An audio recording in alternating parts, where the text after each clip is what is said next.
6-year-old Travis Shaw was amongst dozens of children crossing Fencott Drive yesterday afternoon at this time. He walked in front of a bus and was hit by a passing car. The boy's foot was seriously injured and he lost a toe. Today, parents and teachers were even more concerned than usual to escort the children safely across the busy suburban streets. The accident follows 3 years of requests by parents for a pedestrian crossing on Fencott Drive.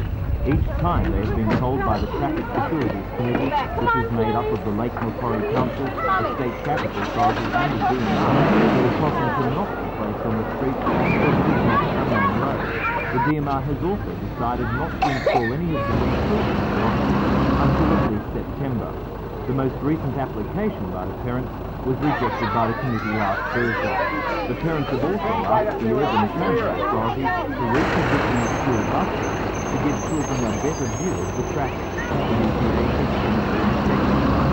Today's school principal, Vic Lloyd, wrote an application to the Lake Council asking once not again really. for a crossing.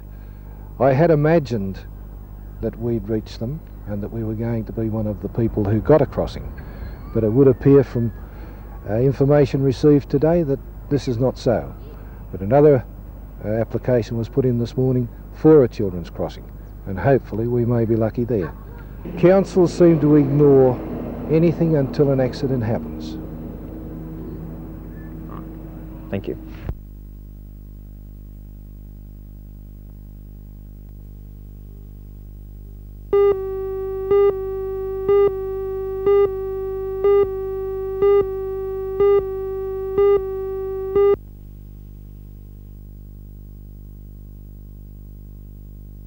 He has been given a chance of a lifetime. Gail is among 50 young Australians who have been selected by an international preparatory committee I applied students from other parts of the world. Two representatives have been selected from Newcastle. Kathy Ross is being financially assisted by the Trades Hall Council. The time is running out for Gail to find a sponsor. Committee in She Sydney, was only and told then yesterday they just that the money selected me on the needed for the criteria. trip would have to be raised before Friday. Well, I need the $1,400 for my transport to Moscow, and it also includes accommodation and food. And what exactly will you be doing over in Moscow? I will be attending seminars, films, and just different discussions on youth and students and different matters that are happening around the world. What happens if you don't raise the money by Friday? Will that cancel all your plans? I'm not really sure about that.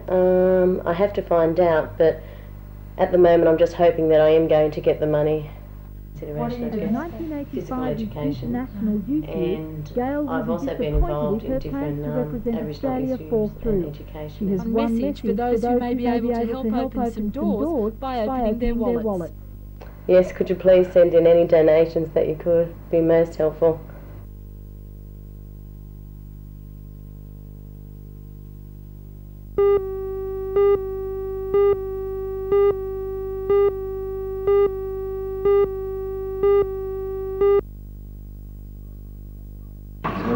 Anyway,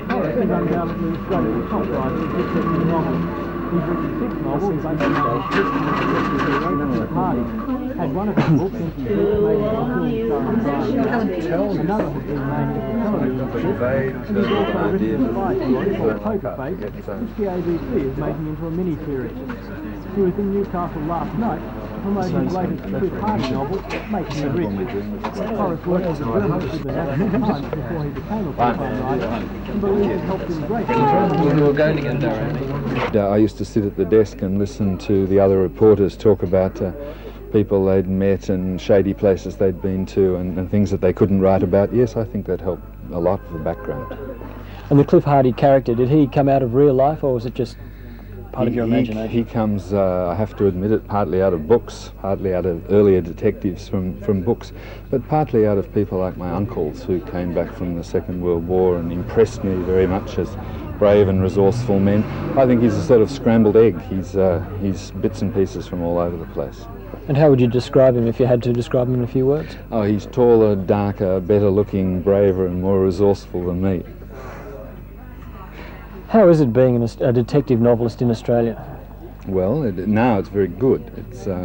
it pays the bills, and people encourage me. There are sessions like this where people come and are complimentary about the books. 4 or 5 years ago it was a struggle and a battle, and it takes time to build a following, but I think I seem to have that now, and I'm doing well and I'm happy at it.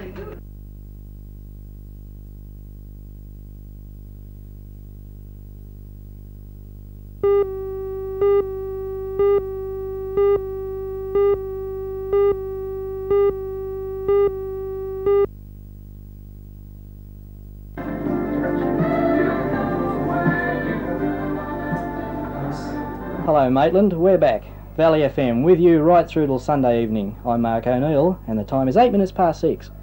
The organisers hope the community radio station, Valley FM, will become the Hunter Valley's newest public access station in about 2 years' time. At the moment, the organisers are testing out their equipment and making their case for getting the station's licence from the Australian Broadcasting Tribunal.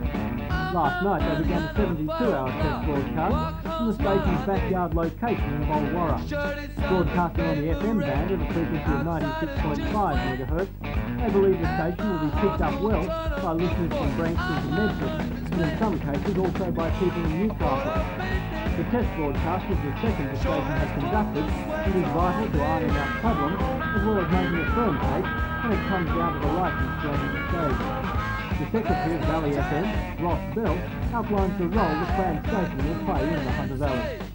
Well, we see Valley FM playing a role of meeting the entertainment and information needs of our own local audience, the local audience of Maitland. Do you see it conflicting with other radio stations in the area, for example 2NUR-FM? Local community radio doesn't conflict either with community or other public broadcasters, because we're serving the particular needs of a local area, which is, for us, the city of Maitland. That's why there isn't any conflict either with commercial people or with our own public broadcasters. And what do you see those needs as being?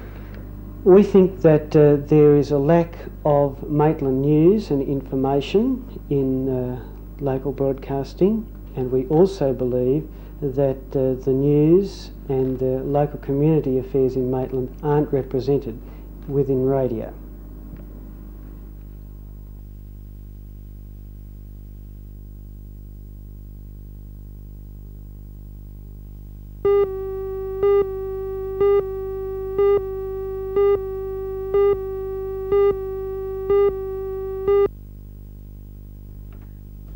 The $200 million strategy plan was a pleasant surprise to the From Gospel City and the 1985 to 1992, but it's not it involves the quite as impressive expenditure as first of some thought. $200 million Almost $90 in million total, of it has already which will be been pumped set in. aside out of federal funds for the construction of the National Highway. This includes the sections of Culver, Cummins, Barclay, and the freeway to November Street in 2011. Local roads, Minister Brereton and also very included importantly, grants for it will roads mean and an bridge work worth $11 million that he made known 7 months ago. Nevertheless, there are some new announcements. Residents of Noraville will at least see some satisfaction in the years of complaining about the treacherous Noraville Road. Earlier this year, 3 people died on the stretch that will be realigned next year at a cost of $3 million. There'll also be improvements to the link roads and arterial roads, as well as the area's trouble spots. Doyle, Mr. Brereton admits that some other regions requests that may were have made to to wait me longer for by funds as a result with of the all of Central these roads Coast as a high priority. fortune. It will undoubtedly mean that some less needy areas of the state will not do as well. But we've looked at the priorities and we've looked at the relative needs, and it's very clear that the message that's been given to us for years now by the local members and by the council is correct, and these roads that serve this great growth area of the state should and must be improved, and we intend to do it. After the official business was over, Mr. Brereton made his way out to the site of the Mooney Bridge, which is being constructed for the Calgary to Somerville section of the F3 freeway. The bridge is impressive no matter which angle you view it. It's getting far from the west and half of it, and according to Laurie Brereton, it's a triumph in modern engineering. This is a magnificent engineering feat, and one that all the people of New South Wales should be very, very proud of. See you later.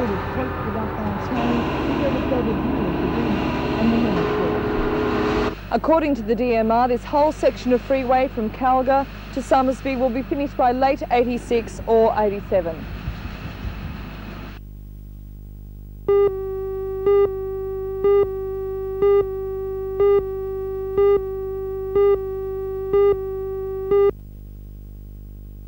They're a big outfit, and his other brother plays close to the Hunters. That's right. They're big boys, aren't they? A little bit taller than Larry, and plays centre or forward. Stuart McElway. Excellent physique, this fella. Scott Hurrell got the inside position there. That's got to be a foul. Gaze. Offline that time. McElway went high. Davidson now. Calling the shots. Letting his teammates know what's on. 41 to 36, Falcons lead. Bateman, not much to shoot out there.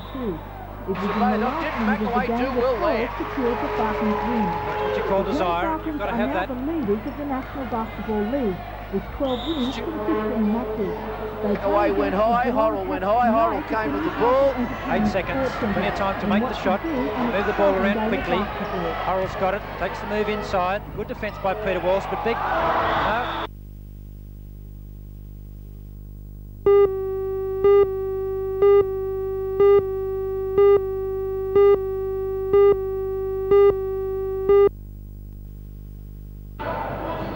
The Hunters may have returned to better form after a win over the visiting Preston Rams. They won 97 to 83. Today they played as a team, even if they have a way to go to take full advantage of their talent. Buster Matheny scored best with 33 points, with Brian Dick 23, although fouled out, while Greg Ireland, now getting over a bad ankle, was able to get 18 points. Tony Marcucci was best for Preston.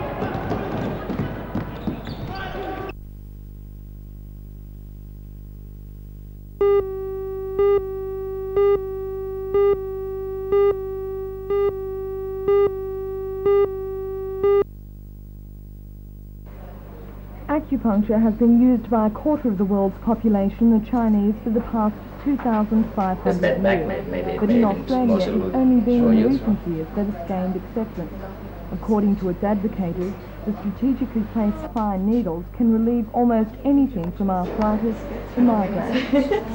Well, I've been having migraine treatment for about 8 months, and in that time I've probably taken 3 or 4 tablets, whereas I would have taken at least 4 a week. So it helps a lot, doesn't it? Just not to have to pop a pill every time you get a headache. Sometimes. Godfrey Fong has been an acupuncturist for the past 12 years. Having studied in China, he's seen many different forms of the treatment. He's convinced that it works, but he says nobody knows exactly how or why. Everybody's got like different explanations, you know. We have our own. We believe that the nerves are dormant to a certain degree and not replacing the cells they're required.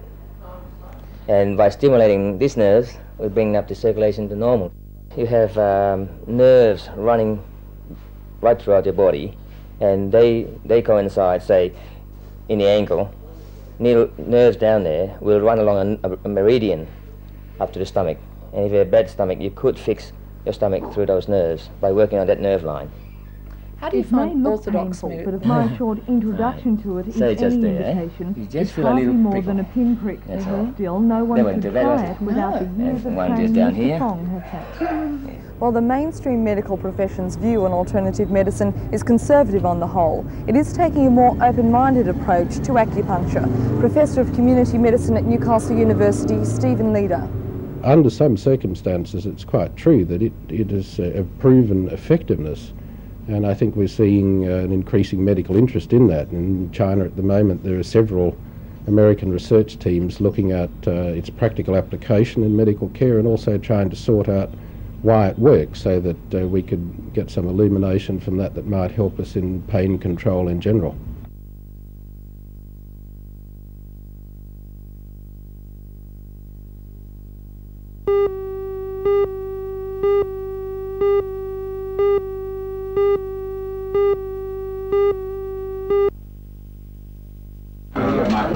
Is a genetically inherited disease which causes infections and impairs the digestion of food in young children.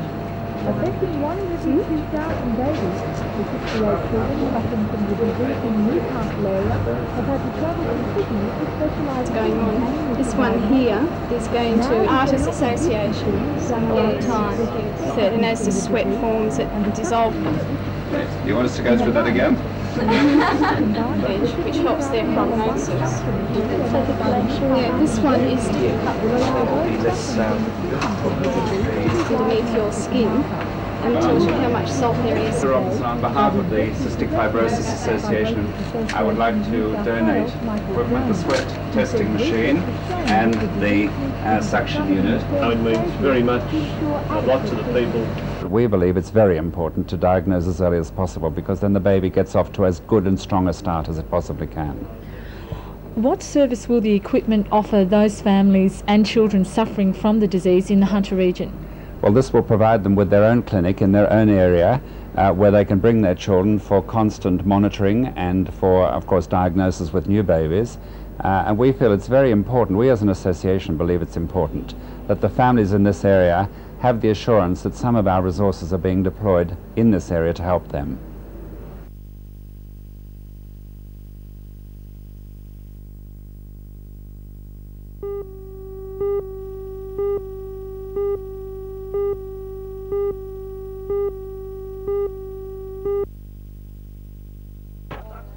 Pac-10 are an all-star side made up of the top college basketballers from the American West Coast. They arrived in Newcastle late yesterday, and today they took time out from a busy tour schedule to meet some of the locals at Blackbutt Reserve. For most, it was the first time they'd met a koala face-to-face, and even though many of the players are well over 190 centimetres tall, it seemed to be a slightly new experience for some. The occasion provided many photo opportunities, but for the koalas it was just another day. The basketballers were more at home a short time later when they took to the court at the Broadmeadow Basketball Stadium. Today's training session is their first in Australia. They came together as a team just under a week ago to meet Australia in the first of 3 tests at the Sports Entertainment Centre at Broadmeadow tomorrow night. The Pac-10 coach, Tom Davis, says his side are out here to enjoy Australia and to give the continental Australian side a run for their money. We're serious when we get on the basketball court, and we want our players to be so, but off the court we'd like them to get to know a little bit about Australia, the Australian people, the customs, the habits, the way of life. So to do that, you've got to give them some freedom to get out and enjoy themselves. So it's more than just a basketball tour? Oh yes, because see, our college season is so intense. From October 15th through the end of March, these guys are under the thumb of their respective coaches all the time. So this is a serious basketball trip only when the games are going on. Other than that, it's a pretty loose, happy-go-lucky group of young men. The Australian team are confident they can win the first test. How confident are you of success?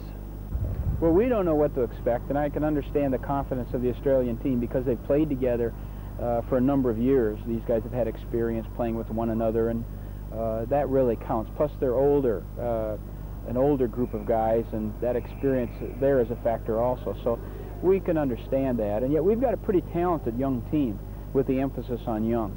So we're not confident that we can win, but I think we're pretty confident we can make a good game of it.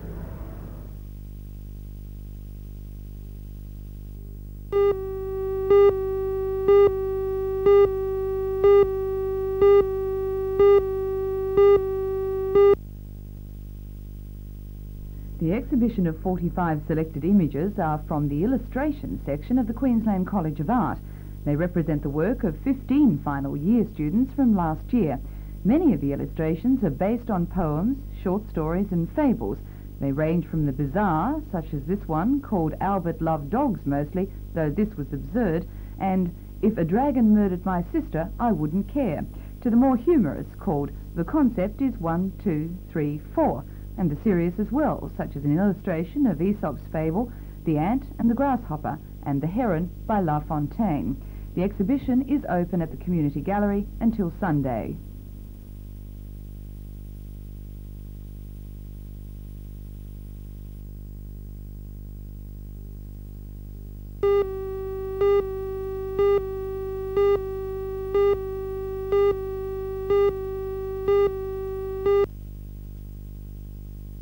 Now members join Coal Board. Made an approach to the Newcastle Trades Hall Council to see if there were avenues or council the committee. This objective can be achieved. Clear problems down there. I would just like to participate in the establishment and function of a reasonable, the traditional method of achieving objectives by basis by which the objective will be and to indicate to you various forums in which we've participated, not anything we demand, but world market prices for coal.